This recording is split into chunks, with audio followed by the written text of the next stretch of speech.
Bienvenue dans Célite, coaching en vente SaaS à l'ère de l'IA.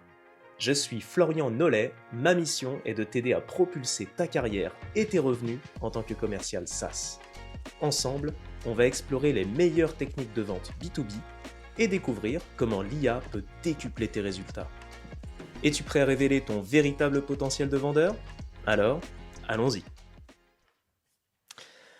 Aujourd'hui, j'aimerais te parler de techniques de closing et en particulier de celles qui sont à bannir le plus vite possible de ton arsenal de techniques pour négocier un deal, pour conclure une vente SaaS. Et pourquoi? Eh bien parce que tout simplement, il y a dans l'univers de la vente un certain nombre de techniques qui peuvent être employées pour accélérer des ventes, pour trouver des accords avec des clients difficiles, pour bien négocier. Et parmi ces techniques peuvent se trouver finalement de faux amis, je dirais, de mauvaises approches qui peuvent être tentantes, qui peuvent être alléchantes pour certains vendeurs, mais qui vont vite se retourner contre eux si elles sont employées, avec des conséquences négatives à court terme et parfois aussi à long terme. Alors, parlons de ces fameuses techniques de closing que je t'invite à bannir immédiatement de ton arsenal de vendeurs.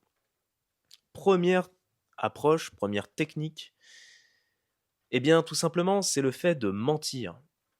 Et oui, le mensonge, peut-être que ça va de soi pour toi, cher auditeur, mais c'est quelque chose qui est pratiqué dans le monde de la vente, dans tous les métiers, j'ai envie de dire, quelque part. C'est humain. Néanmoins, le mensonge est quelque chose à proscrire absolument.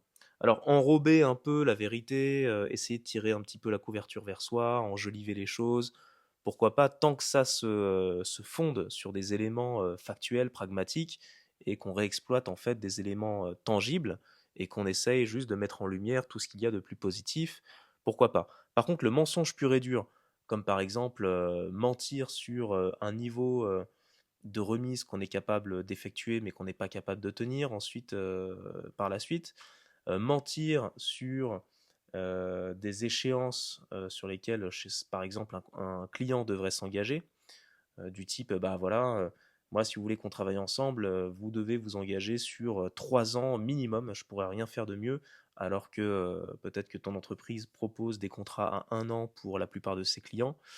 Si ton client est amené en fait à découvrir le poteau rose, tu es dans de beaux draps. Autre exemple, c'est de prétexter que ton management ne te soutient pas. Ah bah non, monsieur le client, mon management ne me soutient pas, je ne pourrai jamais vous obtenir un tel prix, ce n'est pas possible, je ne peux rien faire, c'est absolument impossible. Alors que potentiellement tu savais que tu avais la possibilité d'aller négocier un peu plus certaines choses auprès du management. En fait, mentir pour des choses qui sont faites auprès d'autres clients, qui sont courantes, qui sont banales, et prendre finalement ton client pour plus bête qu'il n'est, pour quelqu'un d'idiot, ça va te desservir, ça va te causer un certain nombre de problèmes, que ça soit dans ta relation avec ce client, mais même en interne, si ton niveau de mensonge, bien sûr, est grave. Parce qu'il y a un degré, évidemment, pour ce type de pratique, euh, du mensonge léger au mensonge grave. Un des mensonges graves, et ça va être la deuxième technique que je vais te proposer aujourd'hui de ne surtout pas pratiquer dans la vente SaaS, c'est la technique de faire des promesses. Alors la promesse, c'est par exemple de dire au client, voilà, signez ce contrat et l'année prochaine, ne vous inquiétez pas, je vous le ferai à tel prix. Ou signez maintenant et puis vous inquiétez pas, c'est pas dans le contrat, mais on va vous activer le module X ou Y juste après. C'est juste que là, on n'a pas le temps, en fait, il faut absolument que vous signiez. Et en fait, en gros, si tu commences à faire ce qu'on appelle en anglais des side agreements, c'est-à-dire que tu prétends que tu vas offrir des choses à ton client ou à ton prospect qui ne sont pas bordés par un cadre contractuel, alors tu t'exposes à des conséquences lourdes.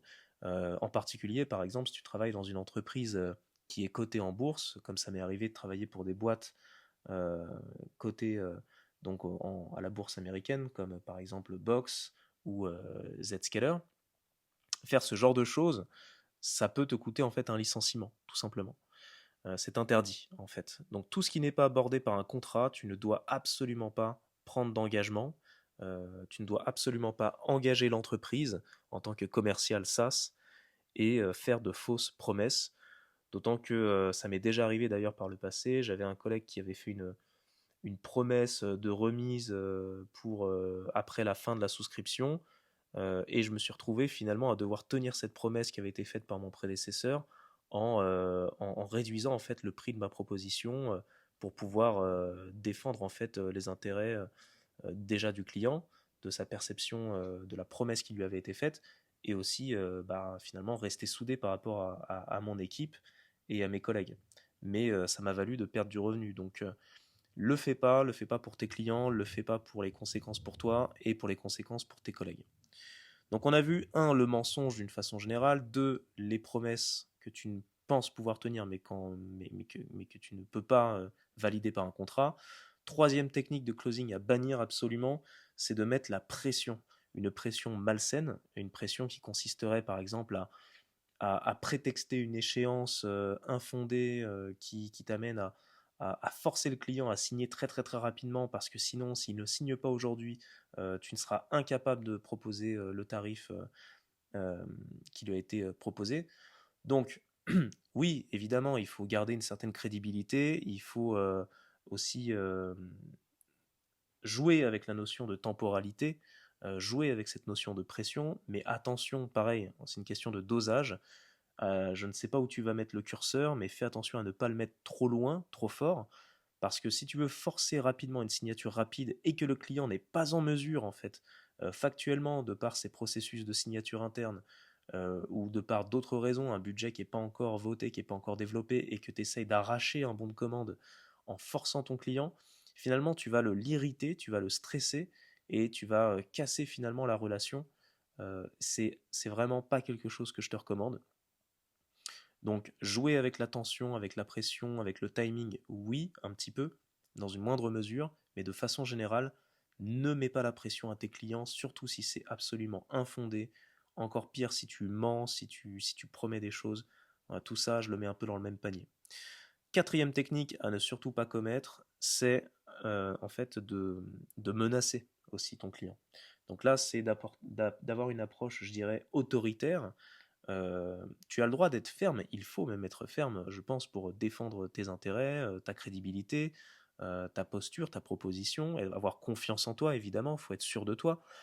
Par contre, de menacer ton client en lui disant, écoutez, si vous ne commandez pas avant telle date, si vous ne payez pas tel prix, alors nous allons couper votre accès à la plateforme.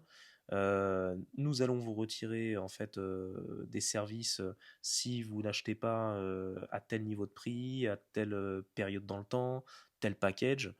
Euh, c'est très très très mal vécu auprès des clients. Encore une fois, là je suis en train de te parler de techniques qui sont pratiquées dans un contexte où elles sont illégitimes, c'est-à-dire que c'est ton client qui subit des techniques que toi tu aurais souhaité utiliser, mais pour lesquelles il n'est absolument pas, je dirais, absolument pas responsable.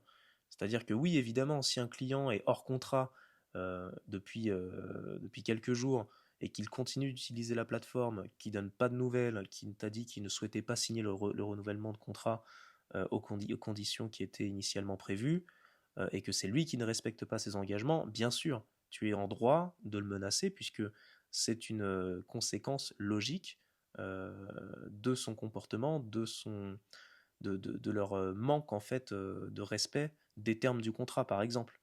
Là, dans ce cas, c'est normal. Mais si tu es tenté de menacer, de faire des fausses menaces en fait à ton client, qui est dans son droit le plus absolu, dans la plus grande légitimité, dans un contexte de négociation, attention, attention à ce type de pratique. Et enfin, cinquième technique de closing à bannir, selon moi, c'est de tenter de faire diversion. Alors, je m'explique. En fait, ça peut être intéressant pour certaines objections mineures de pas toujours en fait les considérer dans leur pleine mesure si elles concernent finalement des petits sujets.